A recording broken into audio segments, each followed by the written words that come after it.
November ಕ್ರಾಂತಿ ಕ್ರಾಂತಿ ಕ್ರಾಂತಿ ಯಾವಾಗ ಈ ಕಾಂಗ್ರೆಸ್ ಅಧಿಕಾರಕ್ಕೆ ಬಂತು ಆವಾಗಿನಿಂದಲೂ ಕೂಡ 2.5 ವರ್ಷ ಆದಮೇಲೆ ಅಧಿಕಾರ ಹಂಚಿಕೆ ಅನ್ನೋ ವಿಚಾರ ಇಡೀ ಕಾಂಗ್ರೆಸ್ನ ಆಡಳಿತಕ್ಕೆ ಒಂದು ರೀತಿ ಅದು ಕಪ್ಪು ಚುಕ್ಕೆಯಾಗಿಯೇ ಪರಿಣಮಿಸಿದೆ ಅಂತ ಹೇಳಿದ್ರೆ ತಪ್ಪಾಗ್ಲಿಕ್ಕಿಲ್ಲ. ಯಾಕೆ ಅಂದ್ರೆ 2.5 ವರ್ಷದ ನಂತರ ಮುಖ್ಯಮಂತ್ರಿ ಬದಲಾವಣೆ ಅನ್ನೋ ವಿಚಾರ ಫ್ರಾಮ್ ದಿ ಬಿಗಿನಿಂಗ್ ಎಷ್ಟರ ಮಟ್ಟಿಗೆ ಚರ್ಚೆ ಆಗ್ತಾ ಇದೆ ಅಂತಂದರೆ ಒಂದು ಹೊಸ ಹಬ್ಬ ಬರಂಗಿಲ್ಲ ಶುರು. ಕ್ರಾಂತಿ ಕ್ರಾಂತಿ ಅಧಿಕಾರ ಬದಲಾವಣೆ, ಸಿಎಂ ಬದಲಾವಣೆ, ಆಡಳಿತದ ಮೇಲೂ ಪರಿಣಾಮ, ಶಾಸಕರ ಮೇಲೂ ಪರಿಣಾಮ, ಮುಖ್ಯಮಂತ್ರಿಗಳ ಮೇಲೂ ಪರಿಣಾಮ, ಮುಖ್ಯಮಂತ್ರಿ ಆಗಬೇಕು ಅನ್ನೋರ ಮೇಲೂ ಪರಿಣಾಮ, ಜನರ ಮೇಲೂ ಪರಿಣಾಮ. ಈ ರೀತಿಯಾದಂತಹ ಪರಿಣಾಮಗಳ ಮೇಲೆ ಪರಿಣಾಮವನ್ನು ಅನುಭವಿಸುತ್ತಿರುವಂತಹ ರಾಜ್ಯದ ಜನತೆಗೆ ಈಗಲೂ ಕೂಡ ಇರುವ ಅತಿ ದೊಡ್ಡ ಪ್ರಶ್ನೆ ಮುಖ್ಯಮಂತ್ರಿ ಬದಲಾಗ್ತಾರಾ ಅಂತ. ಈ ಪ್ರಶ್ನೆಯನ್ನ ಜನಸಾಮಾನ್ಯರ ಮುಂದೆ ಇಟ್ಟಿದ್ದು ನಾವಲ್ಲ, ಮಾಧ್ಯಮಗಳು, ಸ್ವತಃ ಈ ಕಾಂಗ್ರೆಸ್ ಪಕ್ಷದ ಯಾರಿಗೆ ಅಧಿಕಾರದ ಆಸೆ ಇದೆ ಅವರು. ಇನ್ನೊಂದು ಕಡೆ ಈ ಒಂದು ಕಾಂಗ್ರೆಸ್ ಪಕ್ಷದ ಹೈಕಮಾಂಡ್ ಹೈ ಲೆವೆಲ್ ಅಲ್ಲಿ ಇರ್ಬೋದು, ಆದ್ರೆ ಕಮಾಂಡ್ ಗಿಮಾಂಡ್ ಇಲ್ಲ. ಈ ಹೈಕಮಾಂಡ್ಗೆ ಯಾವುದೇ ರೀತಿಯಾದಂಥ ಗತ್ತು, ತಾಕತ್ತು, ದಮ್ಮು ಇಲ್ಲ. ಇಲ್ಲಿಯವರೆಗೆ ಬಾಯಿ ಮುಚ್ಕೊಂಡು ಕುತ್ಕೊಂಡಿದ್ದಾರೆ ಹೊರತು ಅವ್ರ ಬಾಯಿಂದ ಒಂದು ಮಾತು ಬರ್ತಿಲ್ಲ. ಫಸ್ಟ್ ಆಫ್ ಆಲ್ ಕಾಂಗ್ರೆಸ್ ಪಾರ್ಟಿಗೆ ಯಾರ ಹೈಕಮಾಂಡ್ ಅನ್ನೋದ್ರ ಬಗ್ಗೆನೇ ಕ್ಲಾರಿಟಿ ಇಲ್ಲ. ಮಲ್ಲಿಕಾರ್ಜುನ್ ಖರ್ಗೆ ಅವರ, ರಾಹುಲ್ ಗಾಂಧಿ ಅವರ, ಸೋನಿಯಾ ಗಾಂಧಿ ಅವರ, ಅಥವಾ ಸುರ್ಜೇವಾಲಾ ಅವರ, ಅಥವಾ ವೇಣುಗೋಪಾಲ್ ಅವರ, ಅಥವಾ ದಿಗ್ವಿಜಯ್ ಸಿಂಗ್ ಅವರ, ಅಥವಾ ಜೈರಾಮ್ ರಮೇಶ್ ಅವರ, ಗೊತ್ತಿಲ್ಲಪ್ಪ, ಗೊತ್ತಿಲ್ಲ. ಹೈಕಮಾಂಡ್ ಅನ್ನೋದು ಇದೆಯೋ ಇಲ್ವೋ ಅನ್ನೋದು ಗೊತ್ತಿಲ್ಲ. ಇವ್ರು ಮಾತ್ರ ಡೆಲ್ಲಿಗೆ ಹೋಗ್ತಾರೆ ಬರ್ತಾರೆ, ಡೆಲ್ಲಿಗೆ ಹೋಗ್ತಾರೆ ಬರ್ತಾರೆ. ಒಟ್ಟಾರೆ ನವೆಂಬರ್ 20ನೇ ತಾರೀಕು 21ನೇ ತಾರೀಕು ಆದಮೇಲೆ ಏನಾಗುತ್ತೆ ಅನ್ನೋದಕ್ಕೊಂದು ಕ್ಲಾರಿಟಿ ಸಿಗುತ್ತಂತೆ. ಅಲ್ಲಿವರೆಗೆ ಡೆಲ್ಲಿಗೆ ಹೋಗು, ಅಲ್ಲಿ ಅವ್ರ ಮನೆ ಕಾಯಿ ವಾಪಸ್ ಬಾ, ಡೆಲ್ಲಿಗೆ ಹೋಗು, ಅವ್ರ ಮನೆ ಕಾಯಿ ವಾಪಸ್ ಬಾ. ಉತ್ತರ ಮಾತ್ರ ಶೂನ್ಯ. ಇವತ್ತು ಕೂಡ ನಾವು ಅದೇ ಚರ್ಚೆ ಮಾಡ್ತೀವಿ, ಆದರೆ ಚರ್ಚೆ ಸ್ವಲ್ಪ ಡಿಫ್ರೆಂಟ್ ಆಗಲಿದೆ. ನವೆಂಬರ್ ಕ್ರಾಂತಿಗೆ ಓಂ ಶಾಂತಿನಾ ಅಂತ. ನವೆಂಬರ್ ಕ್ರಾಂತಿಗೆ ಓಂ ಶಾಂತಿನಾ? ಈ ಓಂ ಶಾಂತಿ ಹಾಡಲಿಲ್ಲ ಅಂತಂದ್ರೆ ಡೆಫಿನೆಟ್ಲಿ ರಾಜ್ಯದ ಜನ ಮಾತ್ರ ರೊಚ್ಚಿಗೆ ಹೇಳೋದು ಗ್ಯಾರಂಟಿ, ದಟ್ಸ್ ಫಾರ್ ಶೋರ್. ಹಾಗಾದ್ರೆ ಇವತ್ತಿನ ವಿಶೇಷ ಕಾರ್ಯಕ್ರಮದಲ್ಲಿ ನಾವು ಅದ್ರ ಬಗ್ಗೆನೇ ಚರ್ಚೆ ಮಾಡ್ತೀವಿ. ಕ್ರಾಂತಿಗೆ ಓಂ ಶಾಂತಿ.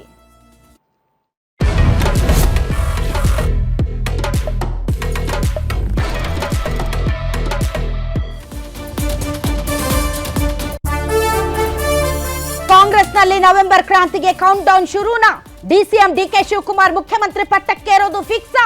ರಾಜ್ಯದಲ್ಲಿ ಶಾಂತಿ ಕ್ರಾಂತಿ ಎಲ್ಲವೂ ನಡೆಯೋದು ಸಂಕ್ರಾಂತಿಗೇನಾ?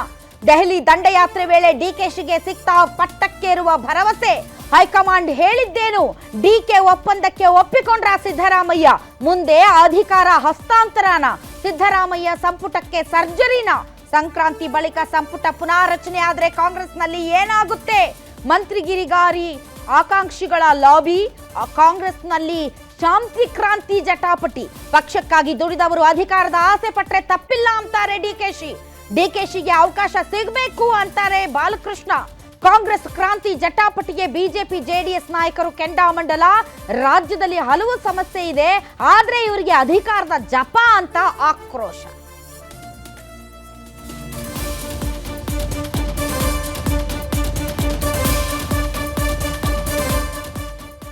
ಕ್ಲಾರಿಟಿ ಅಂತೂ ಯಾರಿಗೂ ಸಿಗ್ತಾ ಇಲ್ಲ. ಆದರೆ ಇಲ್ಲಿ ಮಾತ್ರ ಆಡಳಿತ ಹಾಲ್ಟ್ ಆಗಿದೆ. ಯಾಕೆ ಅಂದ್ರೆ ಇರುವಂತಹ ಸಚಿವರುಗಳು ತಮ್ಮ ಸ್ಥಾನ ಉಳಿಸ್ಕೊಳ್ಳೋದಕ್ಕೆ ಸಿಕ್ಕಾಪಟ್ಟೆ ಕಸರತ್ತು ಮಾಡ್ತಾ ಇದ್ದಾರೆ. ಇನ್ನು ಸಚಿವರಾಗಬೇಕು ಅನ್ನೋರು ತಮ್ಮ ಕ್ಷೇತ್ರಗಳನ್ನ ಬಿಟ್ಟು ದೆಹಲಿಗೆ ಮುಖ್ಯಮಂತ್ರಿ ಉಪಮುಖ್ಯಮಂತ್ರಿಗಳ ಮನೆಗೆ ಓಡಾಟ ನಡೆಸ್ತಾ ಇದ್ದಾರೆ. ಇನ್ನೊಂದು ಕಡೆ ಅಧಿಕಾರಿಗಳಿಗೆ ಅವ್ರಿಗೆ ಹೇಳೋರಿಲ್ಲ ಕೇಳೋರಿಲ್ಲ. ಯಾಕೆಂದ್ರೆ ಎಲ್ಲರೂ ಅವರವರ ಸ್ಥಾನವನ್ನು ಗಟ್ಟಿ ಮಾಡೋದಕ್ಕೆ, ಅವರವ್ರ ಕುರ್ಚಿ ಉಳಿಸ್ಕೊಳ್ಳೋದಕ್ಕೆ ಓಡಾಡ್ತಾ ಇದ್ದಾರೆ. ಇಂತಹ ಸಮಯದಲ್ಲಿ ಜನರಿಗೊಂದು ಡೌಟ್ ಶುರುವಾಗಿರೋದು, ಇದು ಯಾವಾಗ ಮುಗಿಯುತ್ತಪ್ಪ? ಇದು ಮುಗಿಯದ ಹೊರತು ನಮಗೆ ಸಮಾಧಾನ ಇಲ್ಲ ಅನ್ನೋಂಗಾಗಿದೆ. ಹಾಗಾದ್ರೆ ಇವತ್ತು ಈ ಡೆವಲಪ್ಮೆಂಟ್ಗೆ ಸಂಬಂಧಪಟ್ಟಂತೆ ಯಾರ್ಯಾರು ಏನೇನು ಹೇಳಿದ್ದಾರೆ ಬನ್ನಿ ಕೇಳೋಣ.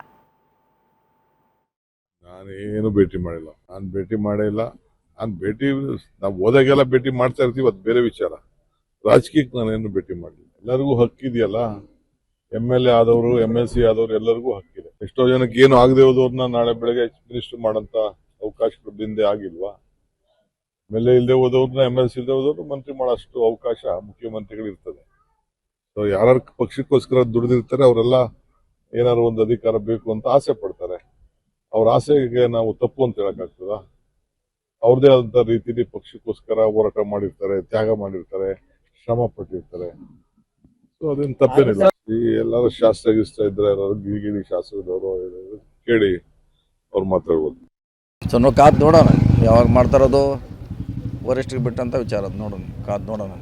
CM ಅವರು ಮತ್ತೆ ದಿಲ್ಲಿಗೆ ಹೋಗ್ತಾ ಇದ್ದಾರೆ. ಹೋಗ್ತಾರೆ, ಅದೇನ ಹೋಗ್ತಾರೆ ಬರ್ತಾರೆ, ಬೇರೆ ಬೇರೆ ಕೆಲಸ ಇರ್ತಾವೆ. ಈಗ ಬಿಡ್ಲಿಕ್ಕೆ ಯಾರು ಹೇಳಿಲ್ಲ, ಯಾರು ಹೇಳಿದ್ದೇವೆ ನಾವೇನು ಯಾರು ಹೇಳಿಲ್ಲ, ಯಾರು ಹೇಳಿಲ್ಲ ಬಿಡಂತ ಯಾರು ಹೇಳಿಲ್ಲ. ಅವ್ರಿಗೆ ಅವರೇ ಇರ್ತಾರೆ, ಅವರೇ ಇರ್ತಾರೆ. ಅವರೇ ಇರಲಿ ಅಂತಾರೆ. ಅವರೇ ಇರ್ತಾರೆ, ಪ್ರಶ್ನೆ ಇಲ್ಲ. ಸದ್ಯಕ್ಕಿಲ್ಲ, ನೋಡೋಣ, ಅವಕಾಶ ಬಂದಾಗ ನೋಡೋಣ. ಅಲ್ಲ, ನಾನಿನ್ನೂ ಮುಖ್ಯಮಂತ್ರಿಗಳ ಜೊತೆ ಮಾತಾಡಿಲ್ಲ. ಅಲ್ಲ, ನಾನು ನಿಮ್ಮಂಗೆ ಕೇಳ್ತೀನಿ ಏನು ಸ್ವಾಮಿ ಏನು ಮಾಡ್ಕೊಂಬಂದ್ರಿ ಅಂತ. ಅದನ್ನು ಕೇಳಿ ತಿಳ್ಕೊಂಡು ಆಮೇಲೆ ನಿಮ್ಗೆ ಹೇಳ್ತೀನಿ. ನಾನು ಮುಖ್ಯಮಂತ್ರಿಗಳ ಜೊತೆ ಮಾತಾಡಿದ ಮೇಲೆ ವಿಷಯ ಗೊತ್ತಾಗುತ್ತೆ ಅಲ್ವಾ. ಅವರು ಮೀಟ್ ಮಾಡಿದ್ದಾರೆ, ರಾಹುಲ್ ಗಾಂಧಿ ಅವ್ರನ್ನೂ ಭೇಟಿ ಮಾಡಿದರು ಕಳೆದ ಸಾರಿ. ಈ ಬಾರಿ ಖರ್ಗೆ ಸಾಹೇಬ್ರನ್ನ ಮೀಟ್ ಮಾಡಿದ್ದಾರೆ. ಅವ್ರ ಇಬ್ಬರ ಮಧ್ಯೆ ಏನು ಚರ್ಚೆ ಆಗಿದೆ ಅದನ್ನು ತಿಳ್ಕೊಬೇಕಲ್ಲ. ಅದು ಪೂರ್ತಿನೂ ನಮ್ಗೇನು ಹೇಳಲ್ಲ. ನೋಡಿ, ಇದು ಮಾನ್ಯ ಮುಖ್ಯಮಂತ್ರಿಗಳ ಪರಮಾಧಿಕಾರ. ಮುಖ್ಯಮಂತ್ರಿಗಳು ವರಿಷ್ಠರು ಇದ್ರ ಬಗ್ಗೆ ತೀರ್ಮಾನವನ್ನು ಮಾಡ್ತಾರೆ.